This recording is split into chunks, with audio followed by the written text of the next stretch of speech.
नमस्कार विद्यार्थी मित्रों, फिजिक्स में कार्य ऊर्जा ने पावर प्रकरण में आज आपणे चल बल अथवा तो चर बल अंग्रेजी में एने वेरिएबल फोर्स पण कहेवामां आवे छे एना विषे आज परिचय मेळवવો छे।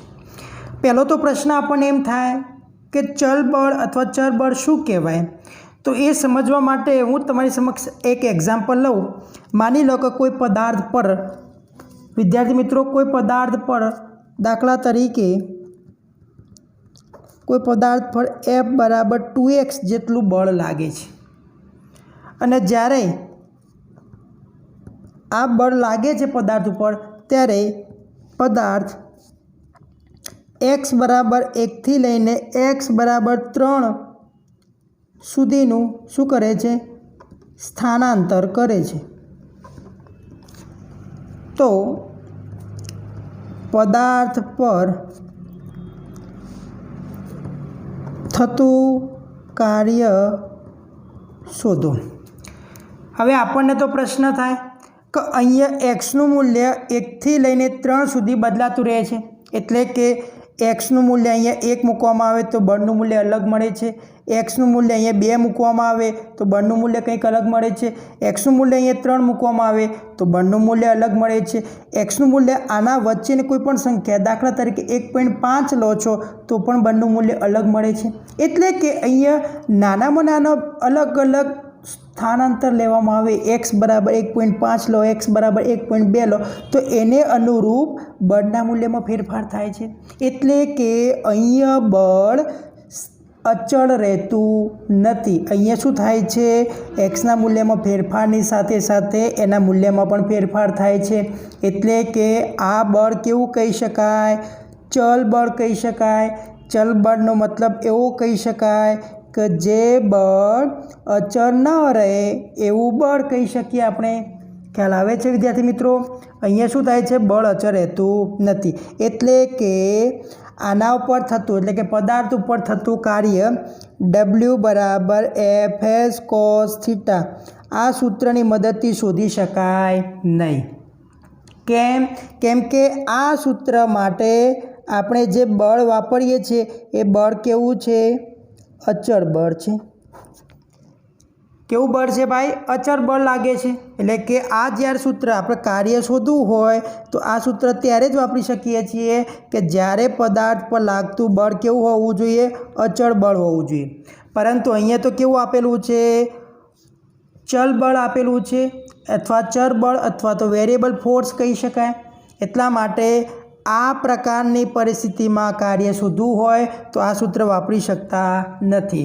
तो एना माटे शुं करवुं पड़े, तो ए वस्तु आपणे जोवानी छे। तो पहला आपणे वस्तु समझी लीए। तो चल बळ अथवा तो चल बळ एटले शुं कही शकाय, तो एवुं बळ कही शको तमे के जे समय साथे, जे स्थान साथे बदलातुं होय। केवुं थतुं होय भाई? समय साथे अने स्थान साथे बदलातुं होय, आ एवुं बळ कही शकाय। अने व्याख्यानी दृष्टिए वात करवामां आवे तो जे बळ अचल न होय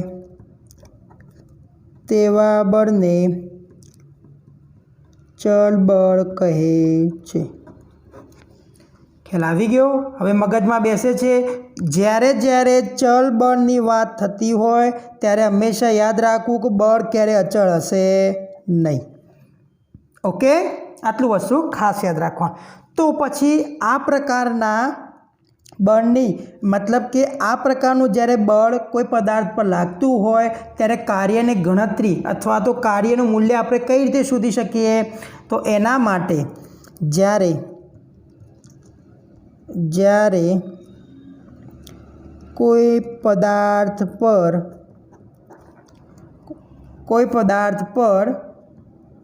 चल बळ लागतुं होय त्यारे पदार्थ पर थतुं कार्य नी गणतरी संकलननी मददथी करी शकाय। બરાબર. એટલે કે જ્યારે તમારે ચલ બળ લાગતું હોય કોઈ પદાર્થ પર ત્યારે જે કાર્યની ગણતરી કરવી હોય તો આપણે કોનો ઉપયોગ કરશું? સંકલનની મેથડ એટલે કે સંકલનની રીતનો ઉપયોગ કરવો પડશે. એટલે કે આપણે એવું વિચારી શકીએ, આપણે એક આલેખ લઈ શકીએ. આપણે માની લો કે વાય એક્સ પર હું એફ એટલે કે બળ લઉં છું આ દિશામાં, અને આ દિશામાં એક્સ જેટલું સ્થાનાંતર થાય છે. એ રીતે જો વાત કરવામાં આવે તો અહીંયા આપણે માની લો કે આવો કોઈ પદાર્થ, મતલબ કે પદાર્થ છે આ પ્રકારની ગતિ કરે છે. બરાબર, આ પ્રકારની ગતિ કરે છે એવું માનીને આપણે ચાલીએ. ચલો હવે અહીંયા જોઈ શકો છો આ પોઈન્ટ આગળ બળનું મૂલ્ય, આ પોઈન્ટ આગળ બળનું મૂલ્ય, આ પોઈન્ટ આગળ બળનું મૂલ્ય બદલાતું જાય છે. તમે જોઈ શકો છો. તો આવા પ્રકારના કર્વ કોઈ આપેલો હોય, મતલબ કોઈ વક્ર આપેલો હોય, પદાર્થ આ રીતે ગતિ કરતો હોય, તો આવા પ્રકારના પદાર્થ માટે આપણે શું કરવું પડે? જ્યારે આપણે કાર્યની ગણતરી કરવી હોય તો એના માટે આપણે એક નાનકડી પટ્ટી એટલે કે સ્ટ્રીપનો વિચાર કરી શકીએ. માની લો કે આ પ્રકારની એક નાનકડી સૂક્ષ્મ સ્ટ્રીપ લેવામાં આવી છે. બરાબર, કે જેનો અહીંયા પહોળાઈ આપણે dx હોય. ઓકે, એટલે કે dx જેટલું સ્થાનાંતર થાય છે. આટલા સૂક્ષ્મ ભાગનો વિચાર કરીએ આપણે, અને આ જે સૂક્ષ્મ ભાગ માટે લાગતું બળ આપણે અહીંયા F લેવામાં આવે તો આટલો ભાગ કેટલો થઈ ગયો કહેવાય? આ ભાગ F થઈ ગયો કહેવાય. અને આ સૂક્ષ્મ ભાગ dx કહી શકીએ. તો આ જે સૂક્ષ્મ લંબચોરસ સ્ટ્રીપ કહી શકાય, એ સ્ટ્રીપનો વિચાર કરવામાં આવે તો એનો ક્ષેત્રફળ શું થઈ શકે? આ પહોળાઈ, આ લંબાઈ. તો હું જો આ સ્ટ્રીપની વાત કરવામાં આવે તો આ સ્ટ્રીપને હું માની લો કે A કહી દઉં, અહીંયા B કહી દઉં, આ C ભાગ કહી દઉં, અને D ભાગ કહી દઉં. તો આ નાનકડી ABCD સૂક્ષ્મ સ્ટ્રીપ અથવા તો પટ્ટીનું ક્ષેત્રફળનો વિચાર કરું તો શું લખી શકું? તો આના માટે શું લખી શકાય? F × dx લખી શકાય. આ લંબાઈ ગુણ્યા પહોળાઈ લખી શકું. બરાબર. એ જ પ્રમાણે હું અહીંયા એક નાનકડી સ્ટ્રીપ લઈ લઉં તો, અહીંયા એક બીજી નાનકડી સ્ટ્રીપ લઈ લઉં તો, અહીંયા બીજી એક નાનકડી સ્ટ્રીપ લઈ લઉં તો આ રીતે અહીંયા પણ શું હોય છે? અહીંયા dx હોય. માની લો કે અહીંયા સૂક્ષ્મ ભાગ dx, આ પણ dx હોય. આ લાગતું બળ આ F1 લઈ લો, આ લાગતું બળ F2 હોય, આ લાગતું બળ F3 હોય. બરાબર. આ રીતે જો નાની નાની સૂક્ષ્મ સ્ટ્રીપ લેવામાં આવે અને આ દરેક સૂક્ષ્મ સ્ટ્રીપ અથવા પટ્ટીને ભેગી કરવામાં આવે તો અહીંથી લઈને, મતલબ કે આ પ્રારંભિક બિંદુથી અંતિમ બિંદુ સુધી જે કર્વ ઘેરાયેલો છે એ કર્વ ઘેરાયેલું આપણે શું મેળવી શકીએ છીએ? ક્ષેત્રફળ મેળવી શકીએ છીએ. ખ્યાલ આવે છે? એટલે કે પદાર્થ અહીંથી લઈને અહીંયા સુધી જે ગતિ કરી છે એ ગતિને આધારે આપણે શું મેળવી શકીએ છીએ? એનું કાર્ય મેળવી શકીએ છીએ. ખ્યાલ આવે છે? તો આ શું કહી શકાય? આ તમે અહીંયા જોઈ શકો છો. આ જે સૂક્ષ્મ પટ્ટીનું જે ક્ષેત્રફળ બતાવેલું છે અહીંયા વિદ્યાર્થી મિત્રો, આ જે સૂક્ષ્મ પટ્ટી દેખાય છે એ શું બતાવે છે? તો એ ચલ બળ વડે થતું પદાર્થનું સૂક્ષ્મ કાર્ય બતાવે છે. આ શું કહી શકાય મારા માટે? તો સૂક્ષ્મ કાર્ય કહી શકાય, કે જેને હું dw વડે દર્શાવી શકું. ખ્યાલ આવે છે? F × dx. આ પ્રમાણે જો આવા સૂક્ષ્મ જે સૂક્ષ્મ કાર્ય છે, આ સૂક્ષ્મ નાના નાના કાર્યને જો ભેગા કરવામાં આવે તો મને કુલ કાર્ય ભેગું, મતલબ કુલ કાર્ય મેળવવું હોય તો આ દરેક સ્ટ્રીપનો શું કરવું પડે? મારે ક્ષેત્રફળનો સરવાળો કરવો પડે. એટલે કે જો મારે કુલ કાર્ય મેળવવું હોય તો આના ઉપરથી મને કુલ ક્ષેત્રફળ શું મળી શકે છે? તો આના ઉપરથી મને કુલ ક્ષેત્રફળ, જો મારે આ દરેક પટ્ટીનું, એટલે કે દરેક પટ્ટી આપેલી છે એનું કુલ ક્ષેત્રફળ મેળવવું હોય તો શું થઈ જાય? F1 × dx, બીજું જે ફોર્સ છે F2 × dx. આ રીતે જેટલી પણ સૂક્ષ્મ પટ્ટી છે દરેક સૂક્ષ્મ પટ્ટીનો શું કરી શકીએ છીએ? ક્ષેત્રફળનો સરવાળો કરી શકીએ છીએ. અને જે આ ક્ષેત્રફળ છે, કુલ ક્ષેત્રફળ, એ આપણને શું આપે છે? તો કુલ ક્ષેત્રફળ આપણને કુલ કાર્ય આપે છે. ખ્યાલ આવે છે? હવે આ વસ્તુ શું કહી શકાય? તો આપણે જાણીએ છીએ કે જ્યારે આપણે જે નાની નાની સૂક્ષ્મ પટ્ટી આપેલી છે એનો સરવાળો કરવામાં આવે છે તો આપણે સંકલનના સ્વરૂપમાં આપણે લખી શકીએ છીએ, મતલબ સંકલનના પરિણામે છે તો સંકલનમાં આપણે લખી શકીએ એફ ઇન્ટુ ડીએક્સ લખી શકો। આ એફ શું છે તો કુલ બળ કહી શકાય, મતલબ કે નાની નાની સૂક્ષ્મ પટ્ટી ઉપર લાગતું બળ છે અને બધા બળનો સરવાળો કરીને આપણે શું મળી શકીએ છીએ, ચલ બળ મેળવી શકીએ છીએ। ખ્યાલ આવે છે? તો અહીંયા આપણે એવું કહી શકીએ છીએ કે જે આપણને પદાર્થ જે ચલ બળ, અહીંયા જે ગ્રાફ આપેલો છે તમને, આલેખ આપેલો છે, આ આલેખની અંદર સૂક્ષ્મ પટ્ટીઓ જે તમને દર્શાવવામાં આવેલી છે એ દરેક સૂક્ષ્મ પટ્ટીને ભેગા કરવામાં આવે તો આપણને આપેલા બળ વડે પદાર્થ પર થતું કાર્ય આપણે મેળવી શકીએ છીએ। એટલે કે અહીંયા શું દર્શાવે છે, અહીંયા આપણે એવું કહી શકીએ છીએ કે જ્યારે બળ એટલે કે ચલ બળ અને સ્થાનાંતરનો આલેખ દોરવામાં આવે તો એને અનુરૂપ જે પણ વક્ર આપેલો છે પદાર્થનો એ વક્ર વડે ઘેરાતું ક્ષેત્રફળ એ પદાર્થ પર થતું કાર્ય દર્શાવે છે। એટલે કે આ દરેક સ્ટ્રીપનો જો સરવાળો કરવામાં આવે તો પદાર્થ પર થતું કાર્ય આપણે મેળવી શકીએ છીએ। દાખલા તરીકે આ મારી પ્રારંભિક સ્થિતિ હું x1 લઈ લઉં અને મારી પદાર્થની અંતિમ સ્થિતિમાં જો x2 લેવામાં આવે તો x1 થી x2 તરફ જવા માટે થતું કાર્ય આપણે કઈ રીતે દર્શાવી શકીએ છીએ, સંકલનના સ્વરૂપમાં દર્શાવી શકીએ છીએ। એટલે કે કુલ કાર્ય W બરાબર અહીંયા મારે x1 એ પ્રારંભિક સ્થિતિ હોય અને x2 એ મારી અંતિમ સ્થિતિ હોય તો x1 થી લઈને x2 સુધી આપણે શું મેળવી શકીએ છીએ, આપણું કાર્ય મળી શકે છે। આ બંનેનો મતલબ કે સંકલન કરવાથી આપણને જે મળે છે એ શું કહી શકાય છે, કાર્ય કહી શકાય છે। ખ્યાલ આવે છે વિદ્યાર્થી મિત્રો? ખબર પડે છે?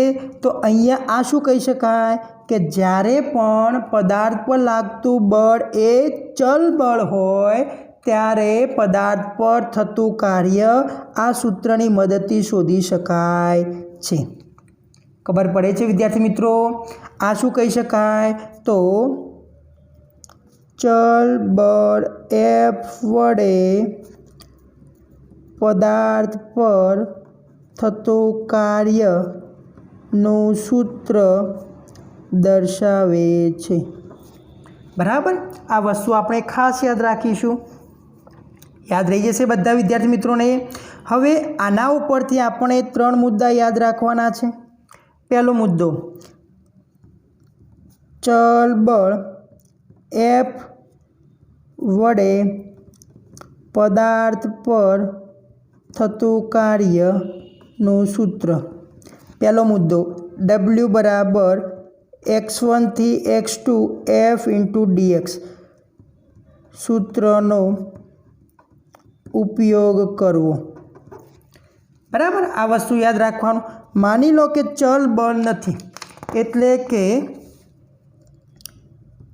પદાર્થ પર લાગતું બળ F અચળ હોય તો પદાર્થ પર થતું કાર્ય W બરાબર શું લખી શકો છો, F ઇન્ટુ ડી સૂત્રનો ઉપયોગ કરી શકાય। ઓકે, આ બીજો મુદ્દો। અને ત્રીજો મુદ્દો, ત્રીજા મુદ્દામાં શું યાદ રાખવાનું છે તો ચલ બળ F અને સ્થાનાંતર x માટેનો આલેખ એ પદાર્થના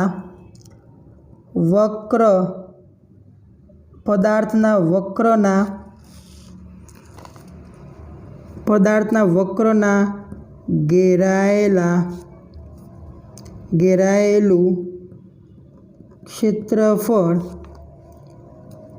પદાર્થનો જે આલેખ કહી શકાય, કોનો, ચલ બળ અને સ્થાનાંતર x માટેનો આલેખ છે એ પદાર્થના વક્રના ઘેરાયેલું ક્ષેત્રફળ દર્શાવે છે, જે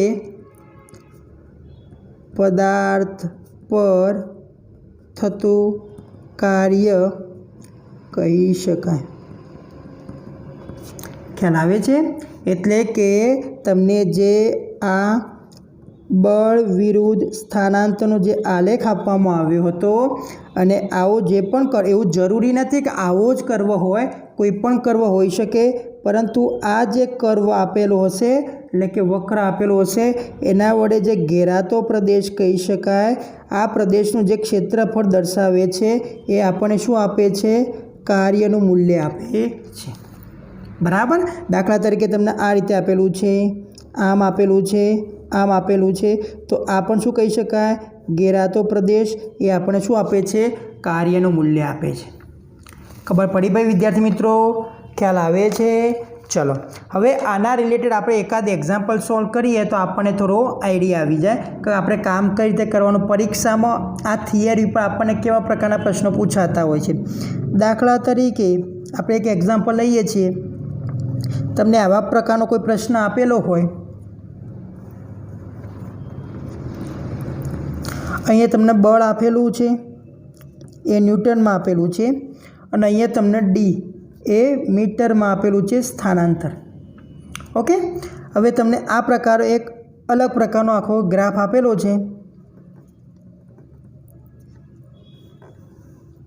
આ રીતે તમને આપેલું છે।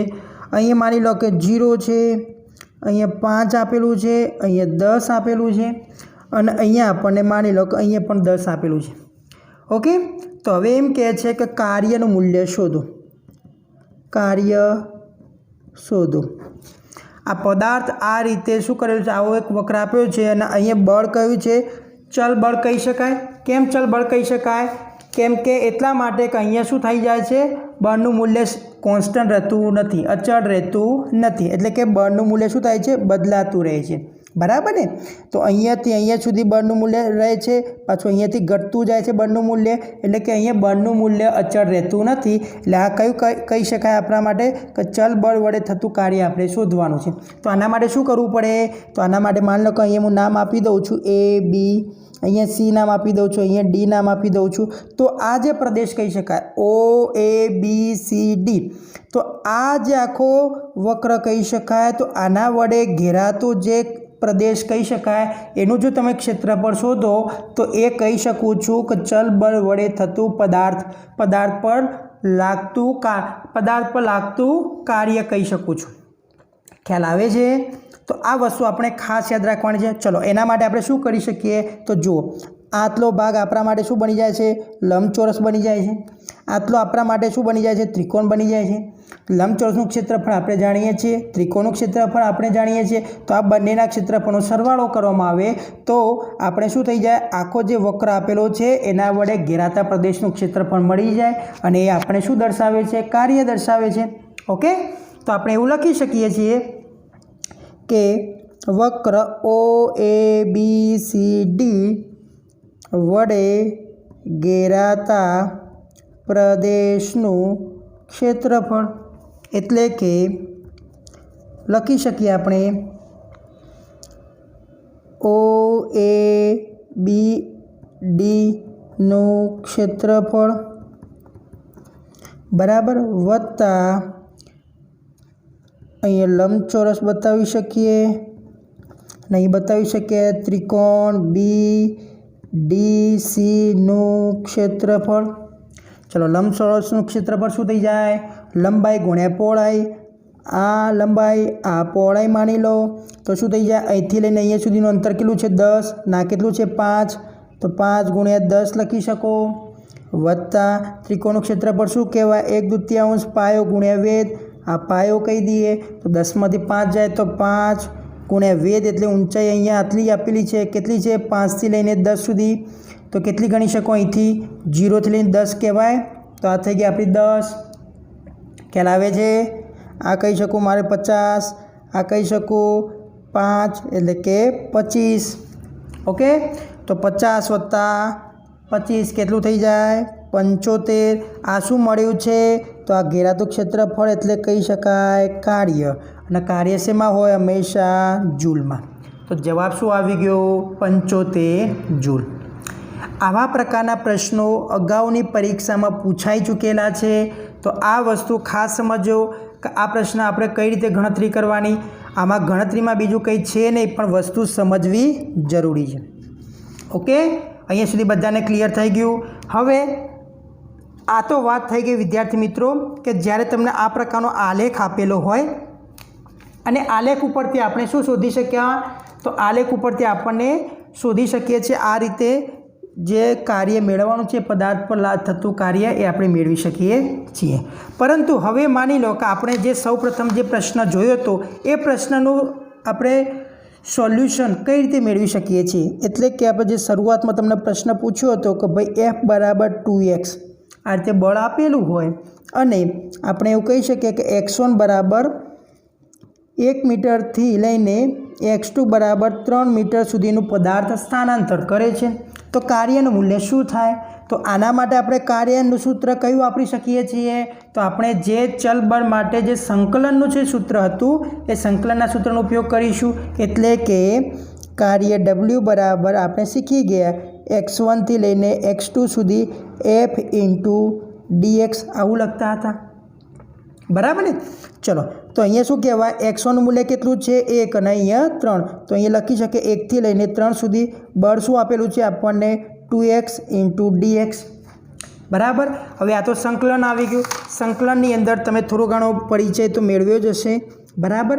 તો સંકલનની અંદર આપણે એવું શીખી ગયા છીએ, જો તમને ન ખબર હોય તો અહીંયા ધ્યાન આપજો, xની n ઘાત ઇન્ટુ dx આવું સંકલન આપેલું હોય તો સંકલનનો નિયમ એવું કહે છે કે ભાઈ જેટલી ઘાત આપી હોય એમાં એકનો વધારો કરો, એટલે કે xની n ઘાત +1 એટલા વડે ભાગી દો n+1, બરાબર. આટલું વસ્તુ યાદ રાખવાનું. અને સંકલનમાં તમને જો આવું આપેલું હોય, કંઈ અંદર આપેલું ન હોય ઇન્ટુ dx એટલે કે 1 આપેલું હોય તો એકનો જવાબ હંમેશા શું લખવો, x લખવો.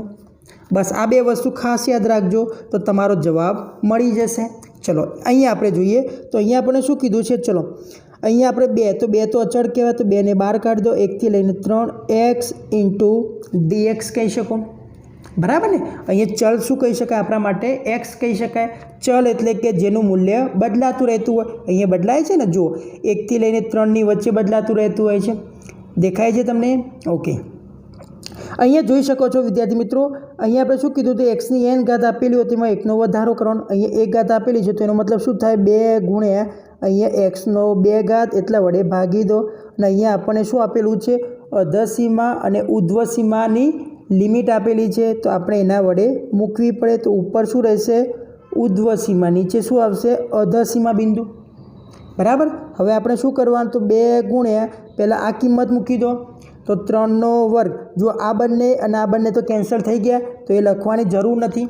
તો અહીંયા શું થઈ જશે વિદ્યાર્થી મિત્રો, ખાસ જોજો, અહીંયા આવું સ્ટેપ આવ્યું આપણા જોડે, xનો વર્ગ ભાગાકારમાં 2, અહીંયા થશે 3 થી લઈને અહીંયા 1, બરાબર. તો અહીંયા આપણે શું કરી શકીએ, 2 2 કેન્સલ કરી શકીએ, ખ્યાલ આવે છે, 2 2 કેન્સલ કરી શકીએ. તો અહીંયા શું કહેવાય, આ 2નો ઘન મૂકો પહેલાં, તો 3નો ઘન મૂકો તો 3નો વર્ગ મૂકી દીધો આપણે, ઓછાકાર અહીંયા 1નો વર્ગ મૂકવાનો, તો અહીંયા શું કહેવાય, 9 ઓછા 1 બરાબર શું આવી ગયું, 8 આવી ગયું. હવે 8 શું આવ્યું આપણા માટે, તો જૂલ આવી ગયું. શું આવી ગયું ભાઈ, 8 જૂલ આવી ગયું. ખ્યાલ આવી ગયો વિદ્યાર્થી મિત્રો. આવા પ્રકારના પ્રશ્ન પૂછાય. જો અહીંયા આપણે અલગ અલગ રીતે કાર્ય શોધીએ છીએ, બધાની અંદર ચલ બળ લાગે છે, એકમાં આપણને આલેખની મદદથી પણ પ્રશ્નો પૂછાતા હોય છે, એટલે એ પણ ધ્યાન રાખવા જેવું છે.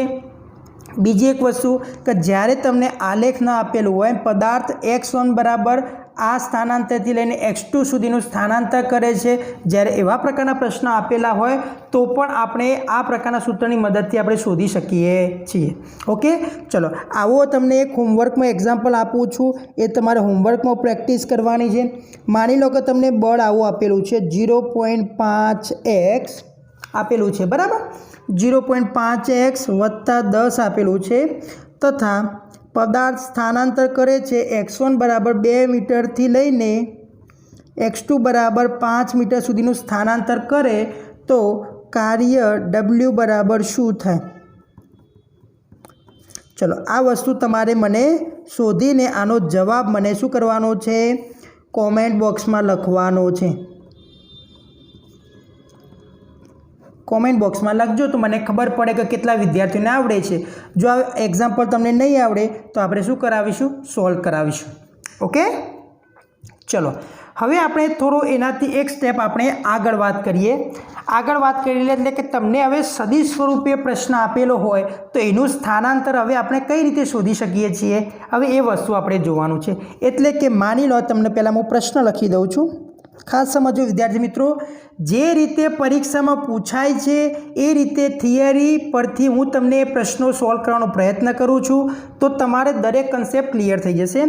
દાખલા તરીકે જો બળ આપણને એવું આપેલું છે સદિશની અંદર કે એક્સનો વર્ગ આઈ કેપ વત્તા 2y જે કેપ ના લીધે પદાર્થ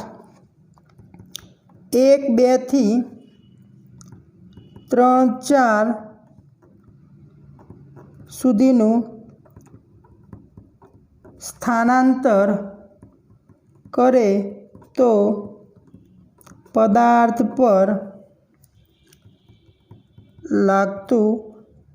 પર થતું કાર્ય શોધો. ઓકે, આવો તમને પ્રશ્ન આપ્યો છે. જો પ્રશ્ન ધ્યાનથી સાંભળજો અને જે વિદ્યાર્થી મિત્રોને આવડે છે એ વિદ્યાર્થી મિત્રો આ વિડીયો પોઝ કરીને જાતે પ્રયત્ન કરવાનો છે. શું કીધું છે તમને? સદિશ એફ બરાબર એક્સ સ્ક્વેર આઈ કેપ આપેલું છે વત્તા 2y જે કેપ આપેલું છે. આ જે બળના લીધે જે પદાર્થ સ્થાનાંતર કરે છે ક્યાંથી કરે છે?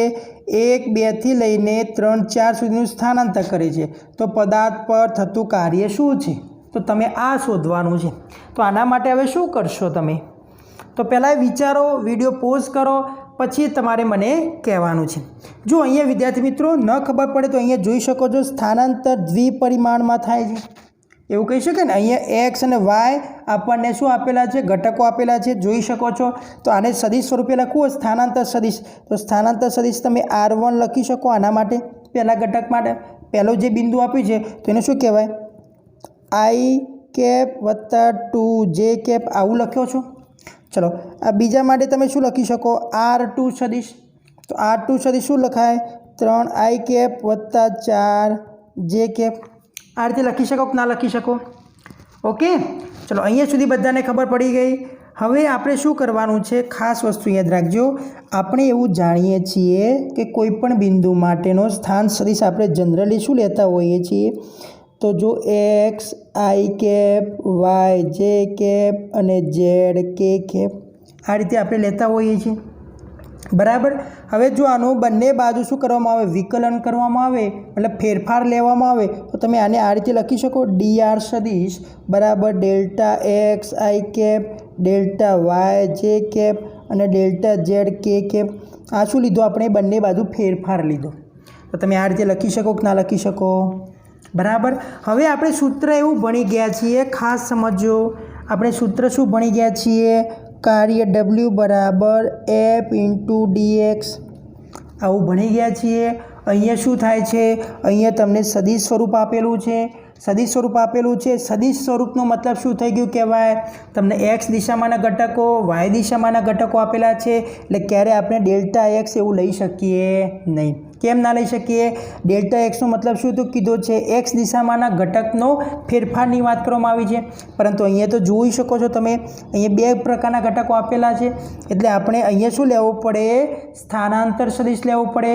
અને જનરલી આપણે સ્થાનાંતર સદિશ તરીકે શું લેતા હોઈએ છીએ? X i cap y j cap અને ઝેડ કે કેપ લેતા હોઈએ છીએ. ખ્યાલ આવે છે? તો આની જગ્યાએ મારે શું લેવું પડે? તો સ્થાનાંતર સદિશના ફેરફાર લેવો પડે. એટલે કે મારે કયા સૂત્રનો ઉપયોગ કરવો પડે? તો એફ સદિશ એફ ડોટ સદિશ dr સદિશ આ સૂત્રનો ઉપયોગ કરવો પડે. ખબર પડે છે? તમને અલગ અલગ ટોપિકમાં પૂછાતા પ્રશ્નોની ચર્ચા કરું છું તો ખાસ સમજવાનો પ્રયત્ન કરજો. તો અહીંયા આપણે શું કરવું પડે?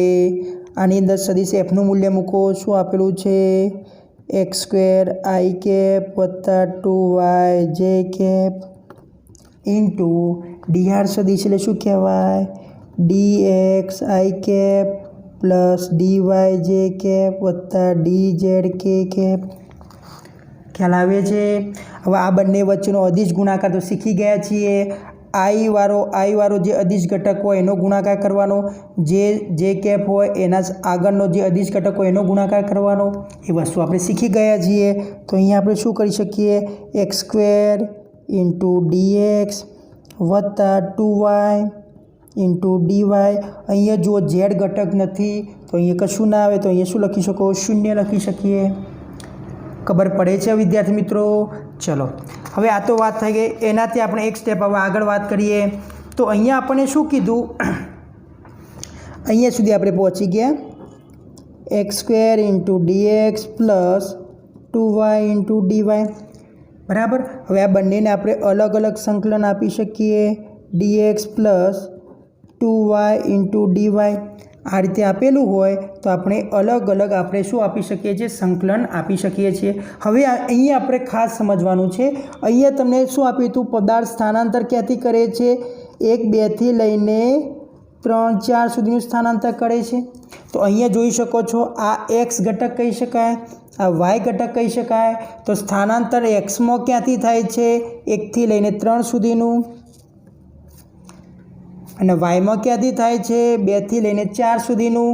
તો અહીંયા 2 થી લઈને 4. ખબર પડે છે? ચલો, હવે આપણે આનું સંકલન ભણી લઈએ. હમણાં જ આપણે શીખી ગયા ઘાતમાં વધારો થઈ ગયો તો અહીંયા 3 ઘાત ભાગ્યા 3. અહીંયા આપણે ઉધ્વ સીમા બિંદુ કેટલું આપેલું છે? 3. અધર સીમા 1. અહીંયા શું થઈ જશે? વત્તા અહીંયા આપણે 2 એમને એમ રાખ્યા. અહીં વાયની 1 ઘાત છે તો એમાં વધારો થઈ ગયો 2 ભાગ્યા 2. આની ઉધ્વ સીમા બિંદુ 4 અને અહીંયા 2. ખ્યાલ આવે છે? ચલો, અહીંયા 3નો ઘન શું થઈ જાય? તો 27 ભાગ્યા 3 ઓછા 1નો ઘન કેટલો થઈ જાય? 1 ઓછા 3. ચલો, વત્તા આની અંદર શું થશે? 2 2 કેન્સલ થઈ ગયા. 4નો વર્ગ શું થઈ જાય? 16 ઓછા 2નો વર્ગ કેટલો થઈ જાય? 4. ચલો, આ શું થઈ જવાનું? 26. તો 26 ભાગ્યા 3 થઈ જાય. 26 ભાગ્યા 3 થઈ ગયા. વત્તા 16માંથી 4 જાય એટલે કે 12. એટલે અહીંયા લખી શકો 12 તરીના 36. 36 વત્તા 26 ભાગાકારમાં 3. એટલે અહીંયા કેટલું આવી જશે? અહીંયા 6 અને 62 ભાગ્યા 3 આ આવી ગયો. આટલો જૂલ થાય. શું થઈ જાય? 62 ભાગ્યા 3 જૂલ થશે. ખ્યાલ આવી ગયો? તો જો તમને આ રીતે સદિશ સ્વરૂપે આપેલા હોય તો આપણે શું કરવાનું? હવે યાદ રાખી લો. અહીંયા આપણે આટલા સૂત્ર યાદ રાખવાના છે કાર્ય શોધવા માટેના. તો પહેલું સૂત્ર આપણે કયું યાદ રાખીશું? w બરાબર x1 થી લઈને x2 f × dx. બીજો કયું સૂત્ર યાદ રાખવાનું? સદિશ સ્વરૂપે આપેલું હોય તો સદિશ f × સદિશ dr યાદ રાખવાનું. યાદ રહી જશે.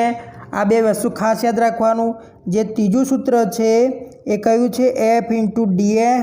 એ આ કોના માટે વાપરીએ છીએ આપણે? ફક્ત ને ફક્ત અચળ બળ માટે. બરાબર. બળ કેવું આપેલું હોય? અચળ આપેલું હોય. જો તમને ખૂણાની વાત થઈ હોય તો તમે આ રીતે પણ લઈ શકો છો. f × d cos θ પણ સૂત્ર લઈ શકીએ છીએ આપણે. ખ્યાલ આવે છે? તો આપણે આ બે સૂત્ર કમ્પલસરી યાદ રાખવાના. ક્યારે? કે જ્યારે તમને ચલ બળ આપેલું હોય ત્યારે. ઓકે વિદ્યાર્થી મિત્રો, તો આઈ થિંક આજે આપણે ચલ બળ વિશે કમ્પ્લીટલી કન્સેપ્ટ ક્લિયર કર્યો છે. તો ચલ બળ વિશે કોઈ પણ વિદ્યાર્થીને તકલીફ પડી હોય તો મને મેસેજ કરી શકે છે. આજના આપણે એક્સ્ટ્રા એક્ઝામ્પલ તમને બતાવીએ છીએ. તો અહીંયા જોઈ શકો છો તમે. એક્સ્ટ્રા એક્ઝામ્પલ હું તમારી સમક્ષ બતાવું છું અને રીડ પણ કરું છું. તો ધ્યાનથી તમે વિડીયો પોઝ કરીને તમારી જાતે આ રકમ લખી દેવાની છે. લખ્યા પછી સોલ્વ કરવાની છે અને મને વોટ્સએપ પણ કરવાની છે. અને આ વિડીયોની અંદર આવતા કોમેન્ટ બોક્સની અંદર તમારે ABCDમાંથી જે પણ આન્સર આવે છે તમારે લખવાનો રહેશે. ઓકે વિદ્યાર્થી મિત્રો, તો આ તમારા માટે આપેલો છે પ્રશ્ન, જોઈ શકો છો. તો આ તમારા માટે, અને એ PMT 2005ની અંદર પૂછાયેલો પ્રશ્ન છે. મારી કોઈ બનાવટથી કરેલો પ્રશ્ન નથી. ઓકે, તો આ એક પ્રશ્ન તમારા માટે હોમવર્કમાં વિદ્યાર્થીઓ પૂછાયેલા પ્રશ્નો તમને સોલ્વ કરાવવાનો પ્રયત્ન કરું છું, એટલે તમારી પ્રેક્ટિસ થઈ શકે. ઓકે, ચલો હવે બીજો પ્રશ્ન. એવો ને એવો આપણે બીજો પ્રશ્ન આપ્યો છે, એમાં થોડો ઘણો ફેરફાર આપેલો છે, તો તમે જોઈ શકો છો. વિડીયો પોઝ કરીને રકમ લખવાનું રાખજો તો થોડું વધારે ખ્યાલ આવી જશે. અહીંયા જુઓ, અહીંયા પણ તમારે બળ અને અંતર ડી આપેલું છે ને આ પ્રકારનો વક્ર આપેલો છે, બરાબર. જો એમાં ચોરસ પણ બને છે, લંબચોરસ બને છે અને ત્રિકોણ પણ બને છે. કેટલું બને છે તમારે નક્કી કરવાનું છે, બરાબર. અને જવાબ મને કોમેન્ટ બોક્સમાં લખીને કહેવાનું રહેશે. કે આ પદાર્થે સ્થાનાંતર, તો આ સ્થાનાંતર આ જે બળ છે, બળ વડે લગતું જે સ્થાનાંતર થાય છે અહીંથી લઈને અહીંયા સુધીનું, તો ત્યાં સુધીનું મને શું કરવાનું છે, એના ઉપર થતું કાર્ય, સ્થાનાંતર દરમિયાન જે કાર્ય થાય છે એ કાર્ય મને જણાવવાનું રહેશે. ઓકે, તો આજે આપણે ચલ બળ વડે થતું કાર્ય આપણે કમ્પ્લીટ કર્યું. આવતીકાલે આપણે ચલ બળ વડે થતો કાર્ય ઉર્જા પ્રમેય આપણે શીખવાનો છે. ઓકે વિદ્યાર્થી મિત્રો, થેન્ક યુ.